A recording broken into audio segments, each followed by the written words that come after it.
পবিত্র হজের মহিমান্বিত আঙিনা, চারদিকে লাখো লাখো মানুষ। এরই মাঝে মক্কার এক কোণে স্তব্ধ হয়ে গেল চারপাশের কোলাহল। হঠাৎ করে এক লোক এসে আরেকজন লোকের পায়ে লুটিয়ে পড়ে কাঁদতে লাগল। তারপর তারা দুজন দীর্ঘ সময় ধরে জড়িয়ে ধরে কাঁদছেন আর বলছেন, হে আমার হৃদয়, হে আমার প্রাণ। পাশেই মহিলারাও একে অপরকে জড়িয়ে ধরছেন। উপস্থিত সবার চোখেই তখন পানির ধারা, কারণ এটি সিরিয়ার যুদ্ধে দীর্ঘদিন ধরে বিচ্ছিন্ন হয়ে থাকা পরিবারের সদস্যদের পুনর্মিলনের দৃশ্য। সম্প্রতি হজ করতে সৌদি আরবে এসে একে অপরের সাথে দেখা পেয়েছেন দুই ভাই।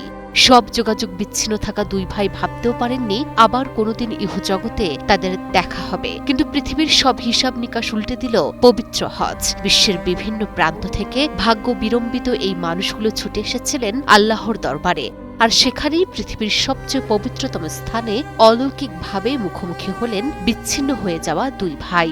তারই একটি ভিডিও সামাজিক যোগাযোগ মাধ্যমে ছড়িয়ে পড়েছে। ভাইরাল হওয়া একটি ভিডিওতে দেখা যায় হজের তীব্র ব্যস্ততার মাঝে এক বাস স্ট্যান্ডের কাছে হঠাৎ থমকে দাঁড়ায় দুটি পরিবার। তারপরে শুরু হয় এক কান্নার রোল। সম্পর্কে তারা ভাই, দেখার সাথে সাথে এক ভাই আরেক ভাইকে আঁকড়ে ধরে মাটিতে হাঁটু গেড়ে বসে পড়েন।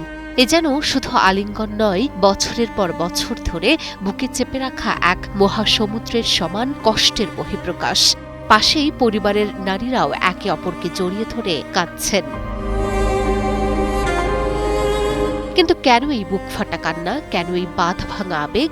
এই কান্নার পেছনে লুকিয়ে আছে সিরিয়ার দীর্ঘ এক যুগেরও বেশি সময় ধরে চলা বিধ্বংসী যুদ্ধের নির্মম ইতিহাস। যে যুদ্ধ কেড়ে নিয়েছে লাখো প্রাণ, ছিন্ন ভিন্ন করে দিয়েছে লাখো পরিবারকে। কেউ হয়েছেন নিজ দেশে উদ্বাস্তু, কেউ বা শরণার্থী হয়ে পাড়ি জমিয়েছেন পৃথিবীর ভিন্ন ভিন্ন প্রান্তে। বছরের পর বছর ধরে পরিবারের সদস্যরা জানতেনই না প্রিয়জনটি আদৌ বেঁচে আছে কিনা।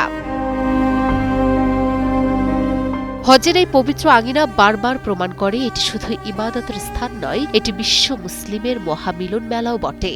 সিরিয়ার এই পরিবারের অশ্রুসিক্ত পুনর্মিলন সবাইকে আরও একবার মনে করিয়ে দেয় যুদ্ধ কতটা ধ্বংসাত্মক, আর দিন শেষে প্রিয়জনের একটুখানি ছোঁয়া এবং পারিবারিক ভালোবাসা কতটা অমূল্য।